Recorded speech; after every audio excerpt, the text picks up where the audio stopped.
Well, another announcement today by President-elect Obama giving new life to the North American Union, a plan by business and political elites to tear down the trade barriers among the United States, Canada, and Mexico, and to create a NAFTA superhighway, all of which to be done without the approval of Congress or the American people. President-elect Obama named a die-hard free trader and NAFTA supporter to be his U.S. trade representative. Bill Tucker has our report.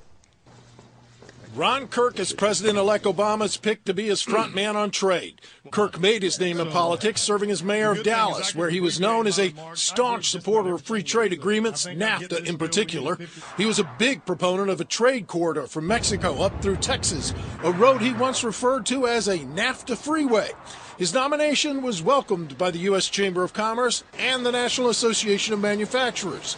Advocates for a change in trade policy are not so happy. There's clearly been a gap between President-elect Obama's pledges to the American public to truly transform our failed trade policy and some of the very important economic appointments he's made who represent people who helped implement or at least support the failed status quo. Congressman Phil Hare, a Democrat from Obama's home state of Illinois, issued a statement expressing his disappointment, saying, quote, "I have concerns about Mayor Kirk's vocal support for NAFTA and unfair trade with China.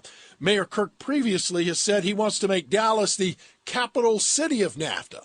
But for every Dallas, there are dozens of Galesburgs, a place President-elect Obama knows well." Maytag, the appliance maker, was once the largest employer in Galesburg, Illinois, until it moved 1,600 jobs to Mexico. Critics say the appointment falls in line with others by Obama, and they don't like what they see. If you look at President Obama's economic team, they have all been enthusiastic supporters of outsourcing-focused trade policy agreements that have exported not only good jobs from American shores, but high-value, technology-intensive production. Our current trading policies have created a near $1 trillion deficit and have been blamed for the loss of millions of American jobs that have moved to low-wage countries. Now, the apparent contradiction in Obama's words and actions has activists on another front worried. Last February, Obama pledged that he would resume the Security and Prosperity Partnership talks between Mexico and Canada that President Bush initiated. He also said the talks will be transparent. Those opposed to the North American Union say that now whether he will or will not deliver on that promise becomes something they doubt. Lou. Well, this is early on. The president-elect is starting to look like, it's starting to look when it comes to trade, as Lori Wallach, the public citizen, pointed out, Global Trade Watch.